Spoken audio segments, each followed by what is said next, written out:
Hello, my name is Vicki Malta, and this is You and Your Mental Wellness. And the theme of the show today is about breaking through anonymity. My guest is Rhonda Kyle, and we've known each other a long time over the years. We're both long time involved in the mental health movement, and she works at Department of Mental Health and Addiction Services. And we went to this recovery picnic last week, and she gave me this bumper sticker that said, "No longer anonymous, ask me about recovery." And a lot of people may not understand what that means. You know, they may think that they're talking about alcoholics because alcoholics are traditionally anonymous in AA with 12-step groups and things like that. But this is about opening up and talking about the fact that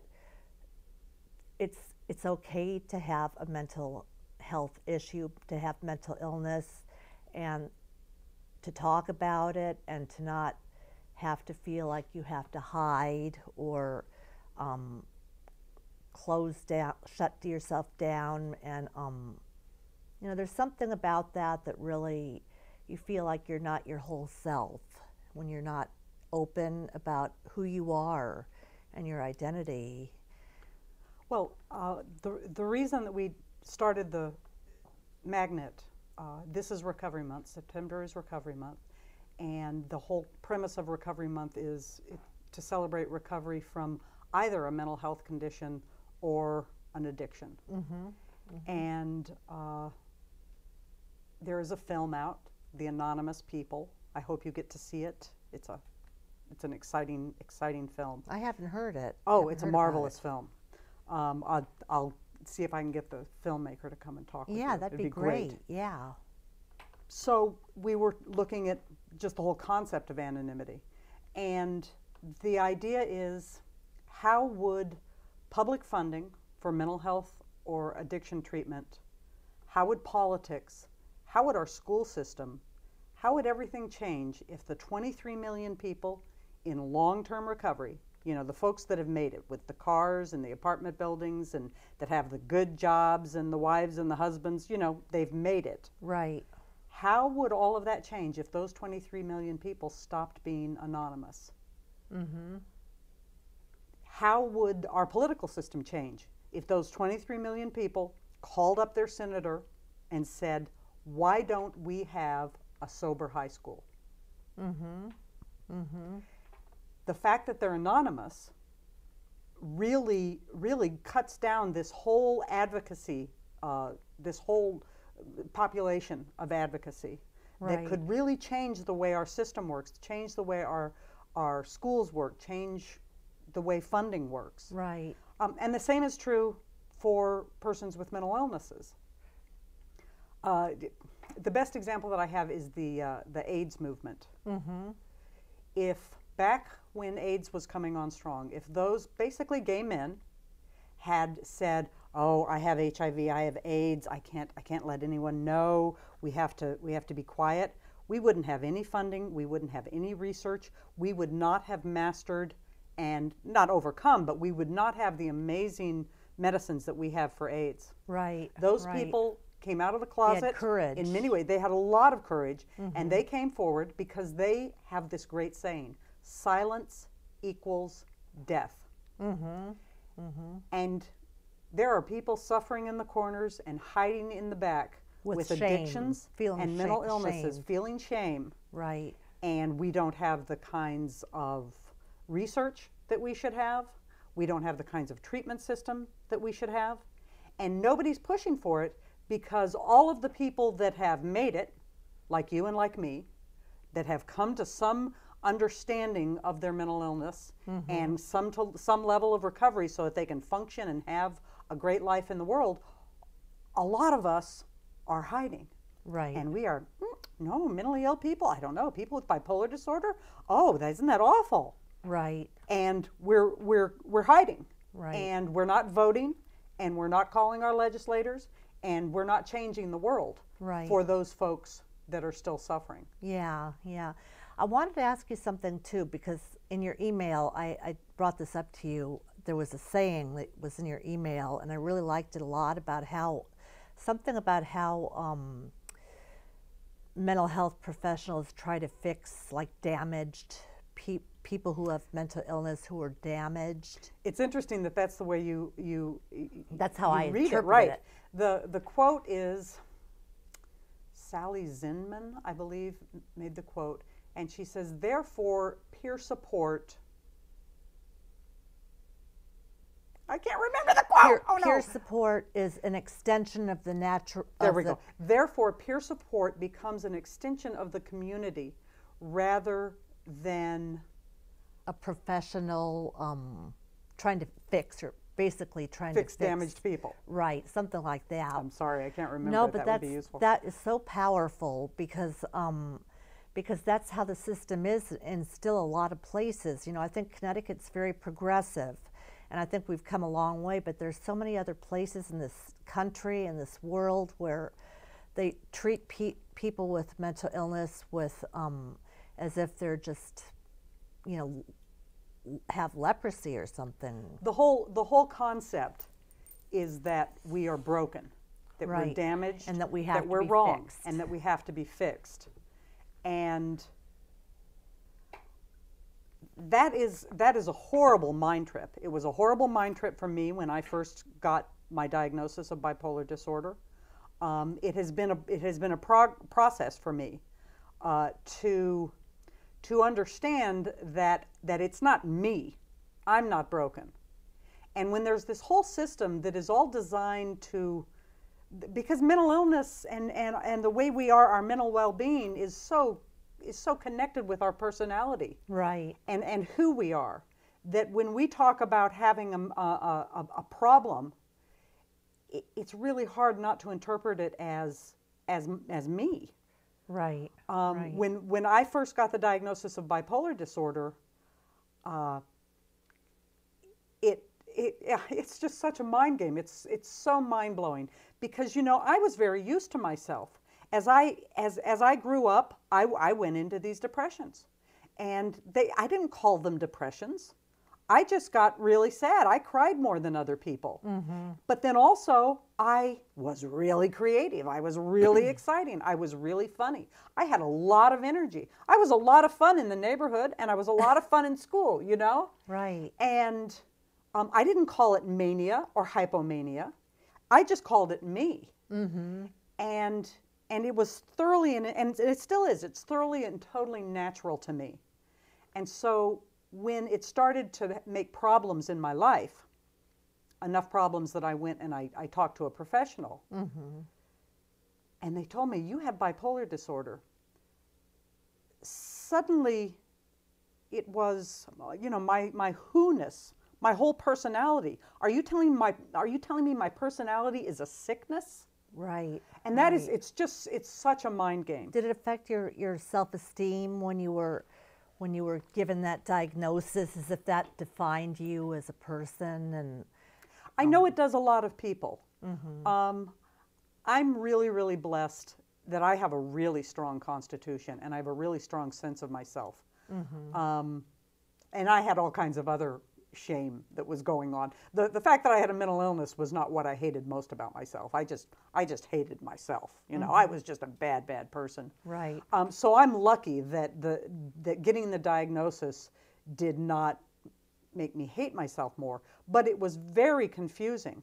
Suddenly then, you know, so I read all about bipolar disorder. I read all about mania. I mean, I understood depression. I knew when I stayed in bed all day, I knew that, you know, that was an easy thing to understand. Mm-hmm. But now mania, okay, so when I laugh a lot at a joke, is that a symptom or is that me? Right. When I have a good theatrical idea, because I used to do theater, when I have this really good idea for a skit, now all of a sudden is that a symptom or is that me?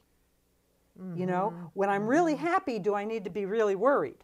Right. It's just, you know, it took years. It took years of maturity and gentle love for myself and observing of myself to begin to understand when I might be getting out of balance. Right. And it's not so much that I'm broken or that I'm bad or even that it's a symptom. It's just I'm kind of going too far. Right. Well, there's this poem that I read a long time ago about something similar to that, where they said something, if I laugh, do you think I'm symptomatic? If I'm Oh, it's, angry, do you think I'm psychotic? And, that can really mess with people because it's very hard. it restricts their feelings about themselves, and we're so much more, we're human beings. The self-consciousness. The self-consciousness is just unnerving, and I don't appreciate the way staff persons in the mental health system deal with the whole diagnostic process. Medical model. Yes, they're so used to it. They're so used to it, and it's so normalized for them. You could bring in somebody who's 19 years old, and he had a college process going on, and he had dreams, and he was going to get married, and he was this, and he had a whole thing set up in his head. And then in college, he started to have symptoms. He started to have trouble, and so boom, he gets thrown out of college, let's say, or he has to stop college. And they bring the parents in, and here's Joe, our patient, and they say, Joe, you have bipolar disorder. You're going to have that for the rest of your life. There's no cure for it. Here, I'm going to give you these medications. These medications could make you impotent. They could make your belly swell up. They're going to take away, all that rock and roll music that you write. They're probably going to take away that whole top level of all your creativity. You're not going to be as funny for your friends. You're not going to be as playful for your girlfriend. Your whole sexuality may change. You're not going to be as amorous and, And so that's going to happen. So you take these pills. You take them at 8 a.m. and noon and 4 p.m. and 8 p.m. And you're probably not going to be able to get the same kind of job and go to college the way you wanted to. Yeah, maybe So, stocking shelves. yes, Or, yes, not so that yes. there's anything wrong with that. No, but let's completely lose all of your dreams and get yourself a part-time job, not a full-time job, part-time job, stocking shelves. Right. Okay, you all ready? Go on out there and go into recovery. Do they talk about mourning? Do they talk about how confusing, upsetting, disorienting the process is? They really don't. No, they because don't they're prepare in you. they're in the machine. They're in the mental Right. illness machine. People come in, we give them meds, Yep. yada, yada, and they go out. And they don't prepare you for it, and there's no dignity to it either. I mean, nobody ever told me, that all these different things would happen. It's like, well, you learn along the way, that. You do, through bumps and, and bruises. Right. I'm really grateful for my meds. I'm one of those people that believes that I need the meds, and it took me some time. I bumped, I went off the meds and then had everything go downhill. Mm-hmm. When things go downhill for me, they go to depression. They don't too much go up to mania. Right. Right. But so I don't want to have bipolar disorder. I don't have bipolar disorder. I'd stop the meds and things would go downhill. Right. But I'm really lucky in that my mother had what we now believe was bipolar disorder. I want to ask you about that because you told me a very important part of your story with your mother. And so I believe the science that it is inherited. So I'm lucky in that it was a little bit easier for me. I didn't have to go through so much denial and so many times of stopping the meds and having things break down. Right.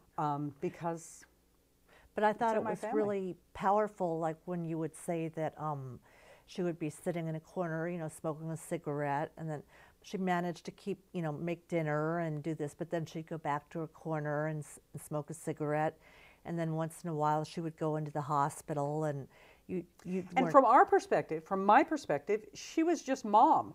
I didn't know what depression was. She was creative. She played the piano.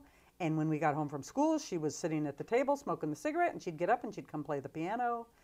And they never shared anything about that she's feeling bad or she's feeling suicidal, or it was just mom. I didn't know what depression was. Right. And it was really shocking to all of us when suddenly they said, your mom's going to go into the hospital tomorrow and she's going to be in there for a few months. Huh? Right. It's a mental hospital. That must have been Huh? traumatic. A mental hospital? And yes, I haven't been feeling well. Well, okay. And then to go and visit her in the mental hospital And my father was not a good, he wasn't a good processor. He wasn't a good communicator at all. And so now he's got these 4 girls, and we go in 2 nights a week and visit Mom at the mental hospital. And he didn't have the skills to help us understand what was going on. And Mom was distracted. She was distracted with her, I mean, she was in a psychiatric hospital. That, you know, she's pretty involved with herself at that time. So she Right. wasn't helping us understand what was going on. Yeah. It was yeah. just, and the professionals did not, hopefully now they do, but at that time they didn't say, you know, I want to sit down with your 4 daughters and you and help them understand what's going on. No professional did that over all the years. That Right. never happened. Yeah, that's amazing. Now, you said something that I really thought was really insightful too, when you were talking about how you really wanted her to drive, and she wouldn't drive, and then she didn't work, right? And No. so you said you were very rebellious Sure. growing up, and you didn't want to have her illness, so you kind of went the other way, and Well, the fact that she didn't drive was a big problem in our family. It frustrated my father a lot that he had to drive these 4 girls everywhere we were going to go. And he was angry about it. And so I made a couple of decisions. I'm sure I made lots of decisions, but I remember 2 really big decisions. One was, I am going to drive. I'm going to drive anything. I'm going to drive everything. If there's a vehicle, I'm going to learn how to drive it. And the other one was, there is no way that I'm ever having a mental illness. You know, and nobody was talking to it. Again, nobody was processing. Nobody was talking to us about that it might be inherited, that you might have it later. But so I was just looking at her saying, that is not a route that I'm going to go. You know, and so sure enough, once I started to work, I've driven a school bus, I've driven a truck, I've delivered auto parts. You know, I drove everything I could get a hold of. you fought back. I can parallel park a school bus. Oh, really? Yes, Wow. I can. And I'm proud of it. And then for the job thing, it's interesting too, because you said that you took a lot of different kinds of jobs, and they would last a few months, and then Well, your depression kicked Yes, in. depression was my issue as I got into and out of adolescence. It's funny, you know, we explain things to ourselves, and we explain things to ourselves in ways that so we like the answer. So you know, and the way I explained my depressions, my crying, my sleeping, my hopelessness, my obsession with suicide. I thought about suicide. I thought about suicide forever, all the time. 3rd grade, I remember thinking about suicide. But I explained that because I'm an artist. Right. And I'm a performer. I'm a very artistic person. And, you know, you have to suffer for your art. And it makes a lot of sense that somebody as artistic as me would also go through sadnesses and would also feel so much pain. I feel very deeply, you know, and that it's not depression, it's not a symptom, it's me and my artistic personality. And some of the most creative people in history have mental illness. Sure. Van Gogh, Yes, that's Hemingway, F. Scott Fitzgerald. Absolutely. And so what I told myself, once I would go get some job, and it would be a job, maybe a fast food job that I could get really easily, and 3 months later, I couldn't get out of bed, and I'd be sleeping for 3 days. And I told myself, well, that I'm better than that job. I'm much more intelligent. I'm much more creative. And so I just got bored. And that's why I never went in to pick up my final check. You know? And so I would go down for 3, 5, 7 days and then pop back up. And when I popped back up, I was confident. I could build rapport. I could make eye contact with people. I could, you know, I knew that I should shake that guy's hand when I went in for an interview. And I had this idea: if I can get an interview, I can get a job. Right. And so I'm almost 56 years old, and this right now is my 42nd job. I've worked at Wendy's, Village Inn, Jack in the Box, 2 different hospitals. I drove a school bus. I worked at a beef jerky factory, a pickle factory. But that's, it's colorful, and it's rich, and I wouldn't trade it. you know, But I didn't it took me a long time to understand it. That Right. those were depressions. That wasn't just me being way too groovy for these jobs. They were depressions. I was disabled. right. It took But a you long said time. that when you were up, you really loved the movement, like in the fast food restaurants. Oh, gosh. The system rush. of the adrenaline and the hamburgers with cooking. Well, I love computers now, and it's because I like to automate things. I like a system. You do this, then you do this, then you do this, then you do this. And you can cut down the time that it takes. If you turn the spatula this way, it's faster to grab it. And I loved all of that. So as soon as it was the lunch rush, I went into my automation, Right. and did my system, and I loved it. And I was very fast. And of course, my arrogance, because that's also part of when I was high, I was fairly arrogant. But I thought I was really fairly good. I was fast, I was good, I got my orders right. Right. When I was a waitress, I was charming for the people. So It you was knew all how to- wonderful. You knew how to put on a face. Oh, it and- was my face. And it was exciting and vivid and just Sure. great. Sure. And then the bottom would fall out. Right, right. Well, there were a couple things you said also about. I want to talk about. You're saying these days, your life is really good, more balanced, and but I want to talk about the medication because, and I also want to talk hard about thing. the fact that you have been able to maintain long-term relationships with people, which a lot of people don't have that I know. gift. I know. I'm so blessed. Which is, a strength. I am so blessed, and I don't know why that is. I know that when I get depressed, I mainly turn inward. I don't lash out at a lot of people, and I'm really blessed that way. And when I get high, I get irritating, but I don't get full blown psychotic. I don't believe a whole lot of things that there aren't monkeys in the hallway. Right. So I'm lucky in that my behaviors. I think it's easier for my partners to stay with me long term. And I'm just blessed. Right. I'm just blessed. But I'll tell you, the difference between me when I'm living alone and when I'm married. I'm married now. I've been married for over a decade. That's great. But the difference is amazing because when I'm alone, it's really hard to regulate. It's hard to regulate my meals, sleeping. I go to sleep at all kinds of bizarre hours when I live alone. When I live with somebody else, they get up in the morning, I get up in the morning. They go to bed at night, I go to bed at night. I can kind of glom on to their patterns of behavior. Right. Right. And so if I were going to, the odds are that I'll get sick again.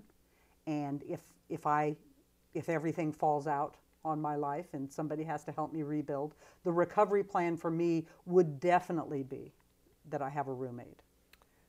Right. Because it makes a big difference, giant difference. Yeah. Yeah. Because there's somebody there that you're not alone. No. And that you're able to go with the flow of like everyday living, going through the system of everyday Plus love living. and affection. Let's not forget Right. the value of love and Yeah. I'm making it sound like my partners have just been my roommates. But, Yeah. having somebody that you really trust and who knows you is better. I don't know. It might be better than medication. I don't know. I think that's what it's all about. Somebody said to me once, and I think it was Bill Pierce. He works a lot with you. Yeah. He said, basically, it just boils down to being loved and being loving and being loved back. Yes. And something to do with your time. Right. A right, job, a job is really important to us. Right. Right. Being needed, being expected. You have to show up at some time. Those are important things. Yeah. So just going back to the medication again, I know it was really powerful when you were talking about how it's like the doctors don't tell us, well, you're going to feel this way and you're going to feel this way. So when you took the medication, When I first started taking medication, I'm gay, so my partner, my girlfriend, I think she and I both thought that it was going to take away all the bad stuff. It was going to take away all the depression. And that's great. So, okay, let's take this medication. This sounds good. And nobody, the mistake that we made is we didn't get into couples therapy because we didn't really process it when not only did it take out the lows, but it also takes out part of the highs. Right. And so my sexuality changed. I wasn't as sexual a person. Right. I wasn't as funny a person. I wasn't as playful a person. I wasn't as creative a person. I suspect I wasn't as exciting to be around. And clearly, I'm still pretty exciting. But we were used to me being a real dynamo, you know, a real fireball. Like you were high almost. Yes, yeah, yes. Really. And so when that started to change, I think it was hard for her, but also it was hard for me. It was very disorienting for me. And it showed up in the relationship. It made a lot of problems in the relationship. And it's a hard process to get through. Now I'm an old lady. That was 20. How long ago was that? That was 20 plus years ago. So I'm used to the meds. I'm used to living in this area, and I can get good and high. I can have a lot of fun. I can be very bright and funny and all that stuff in this area. I can't get creative. I'm not nearly as creative. So that's a loss. In a That's way. That you've mourned. Have you mourned it? Mourned your loss that you can't be as. It's a terrible, terrible thing. It's a real sadness. Because I used to do comedy. I used to do sketch comedy, and boy, coming up with ideas, I just lived this creative life. I wrote poetry. I wrote songs. It was the way I moved in the world. Right. But with time, like many losses, I've gotten used to it, and I've found an equilibrium. A balance. Yeah. So we don't have too much time left. We only have a couple of minutes, but so today your life is good, you know. My life is really good. I've got a dog and a garden and a house and a car and a wife and a job that I love, and You have friends. Yeah. I do. If my body wasn't getting old, everything would be fine. But it has taken.